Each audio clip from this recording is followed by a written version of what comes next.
Court order যেটা দিয়েছে তার উপরে ওরা করছে, তো কন্টেম্প কোর্ট হবে।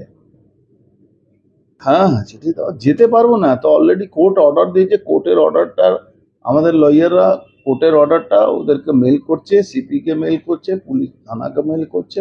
আমি একটা হার্ড কপি পাঠিয়ে আমি রিসিভ করি আনাম। যে বুধবার অব্দি কোনো কিছু করা যাবে না, বুধবার আমি তো বলেছি তুমি আজকে আমাকে আবার আমার অস্ত্র জমা করতে বলে, আমি বলেছি কোর্ট অর্ডার দিলেই আমি অস্ত্র জমা করব। আমি আজকে ওকে দেব এদেরকে, আর এরা ওটাকে টেম্পার করবে, এটা তো হবে না। কোর্টের অর্ডারে আমাকে যেদিন কোর্ট অর্ডার দেবে হ্যাঁ আপনি জমা করে দেবো। এই অস্ত্রটা জমা নিয়ে ব্যালিস্টিক এক্সপার্ট দিয়ে পরীক্ষা করার কথা রয়েছে। সিএফএল, আমি বলছি সিএফএল দিয়ে পরীক্ষা করাতে হবে। স্টেট ফরেন্সিক ল্যাবরেটরিতে এরা ম্যানিপুলেট করে। আপনি দেখেছিলেন প্রিয়ঙ্কু পান্ডে গুলি লেগেছিল, যখন গাড়িতে হামলা হয়েছিল তখন এরা একটা ফরেন্সিক থেকে টিম এসেছিল, তদন্ত করেছিল, চলে গেছে। তারপরে সেন্ট্রাল ফরেন্সিক যখন এনআইএ নিয়ে এলো, তারপরে ওখান থেকে আবার দুটো গুলি বেরিয়েছিল। বুঝতে পারছেন এরা কোন লেভেলে ম্যানিপুলেশন করে। স্টেট এজেন্সিগুলো কোন লেভেলে কত নিচে লেভেলে গিয়ে করে ম্যানিপুলেশন করে, এর উপরে তো ভরসা নেই। কোর্ট আমাদেরকে অর্ডার দেবে, আমি তো প্রস্তুত আছি, সেদিন থেকে আমি প্রস্তুত আছি।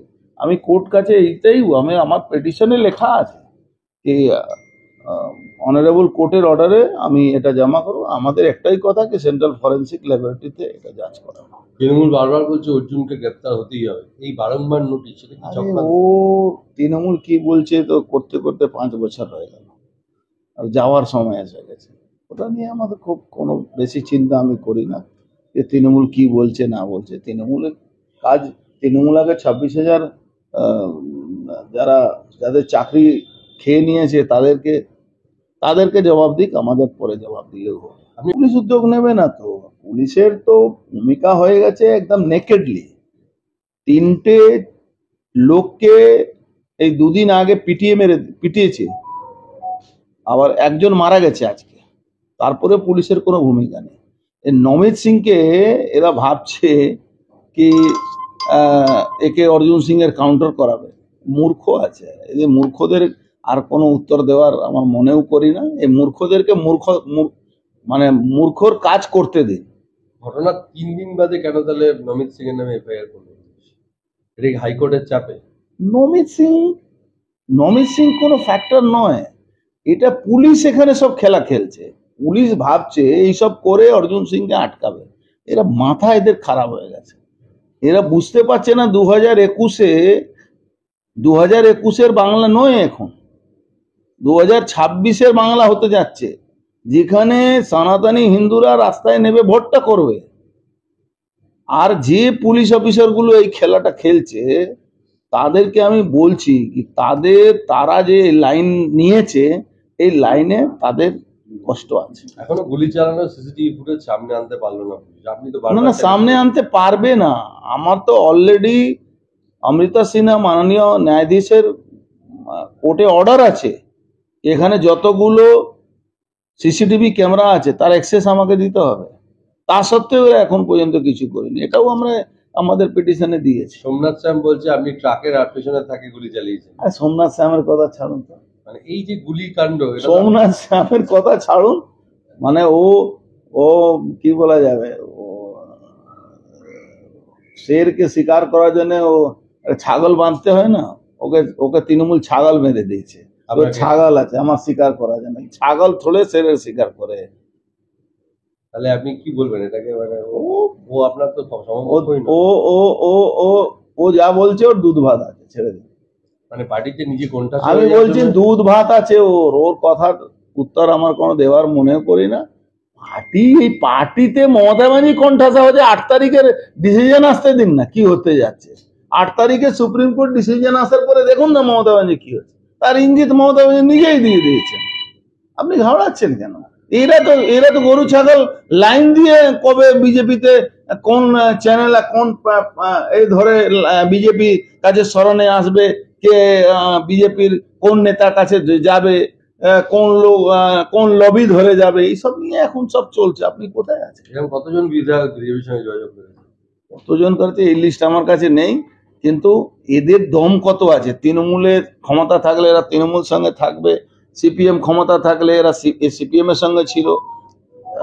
আবার কংগ্রেস করেছে, কংগ্রেস করে কি নাম পেপার আমার কাছে বিক্রি করে দিত। এর কি আছে, এটাকে তৃণমূল ভাবছে কি এই ছাগলকে সামনে রেখে অর্জুন সিংকে শিকার করবে। ছাগল ছাগল কোনো শেরকে শিকার করে না। আচ্ছা, কালকে রামনবমী, আপনার কি কি কর্মসূচি? সেই যেরকম এখানে লক্ষ লক্ষ লোক মিছিলে বেরোন, সেই কর্মসূচির মধ্যে থাকবে না। কোর্ট অর্ডার দিয়েছে, এবার কোর্টে অর্ডার না মানলে গ্রেফতারি হবে, কি আছে। আপনি কোথা থেকে মিছিলে অংশ নেবেন, কোন জায়গায়? আমি অনেক জায়গায় মিছিলে যাই, সকাল থেকে কালকে ব্যস্ত প্রোগ্রাম আছে। কাঁচরাপাড়া থেকে নিয়ে, হালিশহর থেকে নিয়ে, গারুলিয়া থেকে নিয়ে, তারপরে আপনার ব্যারাকপুর, টিটাগড়, সব জায়গায় কালকে প্রোগ্রাম। মেইন যে মিছিল হবে ভাটপাড়া জগৎপাড়া, সেখানে তো আপনি থাকবেন। হ্যাঁ, সাথে 3টে থেকে হয় ভাটপাড়া। বলছি পাল্টা তৃণমূল নিয়ে যে একটা অশান্তির আশঙ্কা করা যেতে তা ভালো তো, তৃণমূল মিছিল করলে তার মানে বোঝা যাচ্ছে কিন্তু পায়ে তলা মাটি নেই, তার জন্য তো মিছিল করতে হচ্ছে।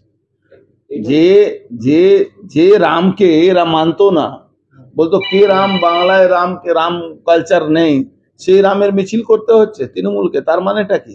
তার মানে বিজেপি কালচারটাকে মেনে নিতে হচ্ছে, তার জন্যই তো।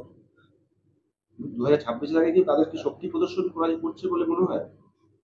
শক্তি প্রদর্শন কি? রাম ভক্তদের আবার শক্তি প্রদর্শন করতে হয় না? রাম তো নিজে একটা শক্তিশালী মানুষ, যে রাবণকে বধ করেছিলেন, যে রাবণ স্বর্গের সিঁড়ি লাগাচ্ছিল, তাকে বধ করেছিলেন। তো আবার রামের কাছে শক্তি প্রদর্শন কি যাবে? প্রশ্ন সেটা হচ্ছে, এতদিন এই যে মেঘনা যুদ্ধের সামনে গুলি ছিল, তাতে মাত্র 2জনকে প্রথম দিন গ্রেপ্তার করা হয়েছে, এত লোক ছিল, কাউকে না গ্রেপ্তার করে আপনাকেই বারবার নোটিশ দেওয়া হচ্ছে, তদন্ত করা হচ্ছে না তো ঠিকমতো, কারা গুলি চালালো, কারা আপনি বুঝতে আপনার বাড়ির পারছেন সামনে না। মাওবাদী। আচ্ছা, তদন্ত করবে কেন? এ তো মমতা ব্যানার্জি ইনস্ট্রাকশনে পার্টিটা পুলিশ চলে না, এদের তদন্ত তো কোনো ব্যাপার না। কিন্তু একটা নিরীহ মহল্লাতে গিয়ে বোমাবাজি করলো, পুলিশ ওটা নিয়ে কোনো ও কেসটাই করেনি এখনো। ওখানে এক্সপ্লোসিভ একটে কোনো কেসই করেনি। এই মামলা তো মাননীয় তীরশঙ্কর ঘোষের ঘরে মামলা চলছে। তো এক্সপ্লোসিভ এক্ট আসতে দিন না, আসবে না, কোর্ট অর্ডার দেবে, আজ হোক কাল হোক অর্ডার তো পাবোই আমরা।